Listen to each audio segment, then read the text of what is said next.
This is for those who have wisdom and understanding. There's a war going on in heaven. We call it a spiritual war because we're in the third dimension. So anything higher will appear to us as spirits. You will be able to see through them, because that's what the fifth dimension is. It's all of our dimensions plus in and out, which is through, right? So right now and beyond this point, there are going to be things seen in the sky that are going to terrify people, and they're going to cause people to, for one, fall away from Jesus and his teachings, and because of how the media is going to portray these events, right?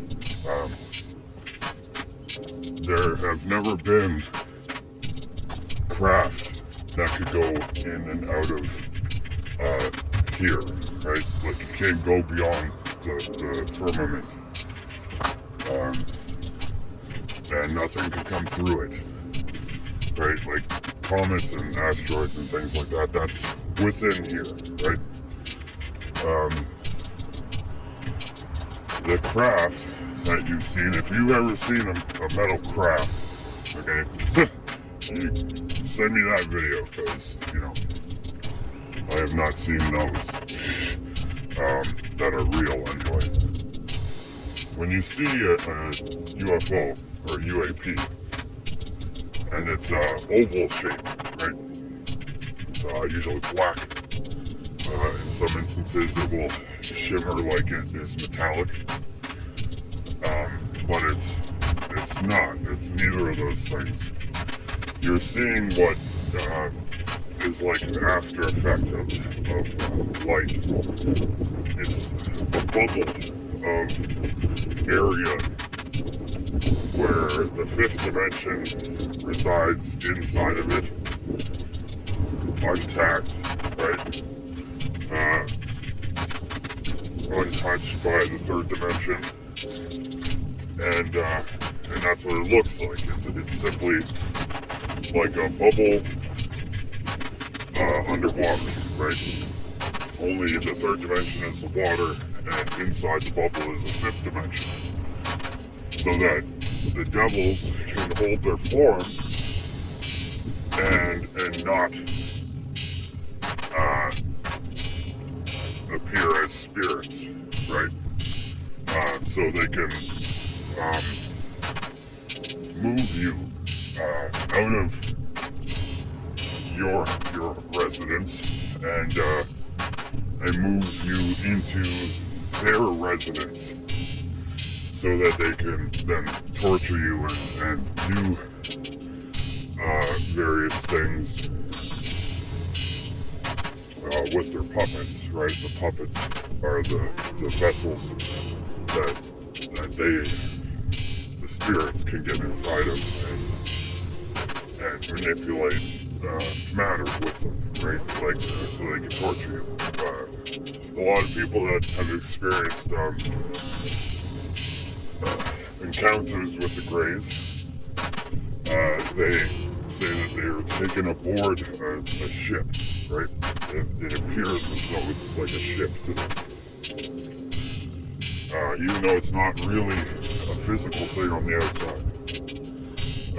They won't be able to tell the difference, right? When you're in the event that's taking place, all you can think of is, well, fear and pain. And that's all they let you think. So, I'm letting you know so that you understand in case it's about to happen, right? Jesus Christ has power over them, okay? Has power over all things, and especially these things. Like you say his name, Jesus Christ, help me. If you could say that out loud, it'll be over. You'll be back in your bed. Okay? Because you're not actually there physically. You're in your bed. They've taken you out of your body and made your body whole inside of their bubble of fifth dimension. You understand? So they can torture you without end. And then send you back here.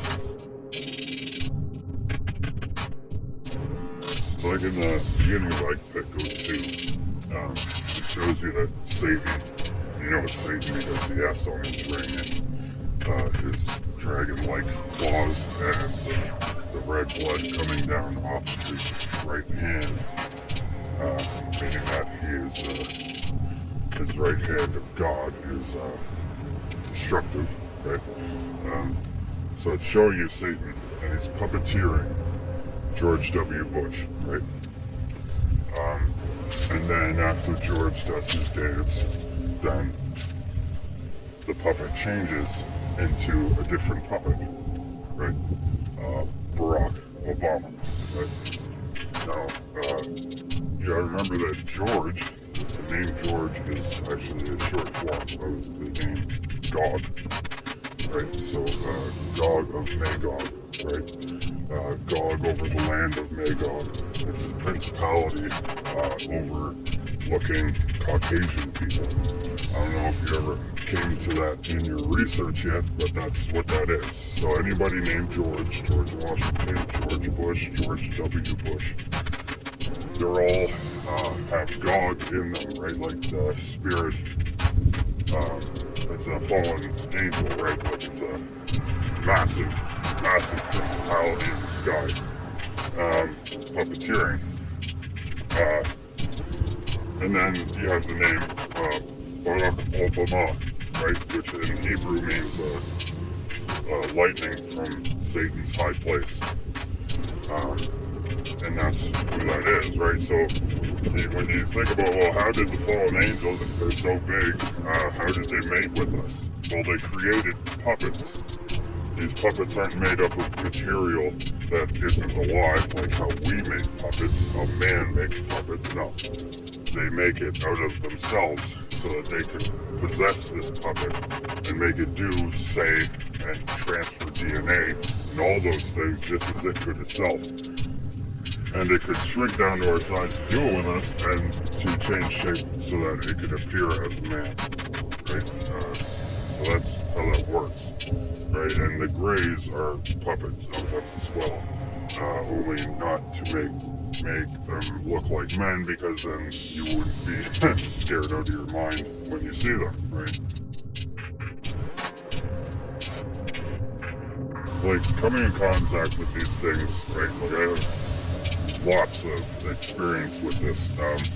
It's a spiritual thing that's going on. It's not a physical being from outer space on a ship that is technologies to move him through your wall or ceiling and do things to you or take you out of the room itself. Like, that's not what's going on. Like, it appears that way because well, they're in control of your mind, right? When they're doing it, like the sleep paralysis is the one thing they're doing, but they're also altering your state of consciousness, right? So, like, you can perceive pure terror, right? Like, you think you've been scared before, but no. When these things get closer to you, right? Like in sleep paralysis, you can't move, you can barely breathe, and there are things in the room with you. And the closer that these beings get to you, the more fear is then amplified into you, right? It's coming out of them, and it's going directly into you. And you can perceive it almost like a sound or a vibration. It's a real thing that's going from them to you. And they're doing it to break you, right? To break your mind. If they break you, then they can get inside you, right?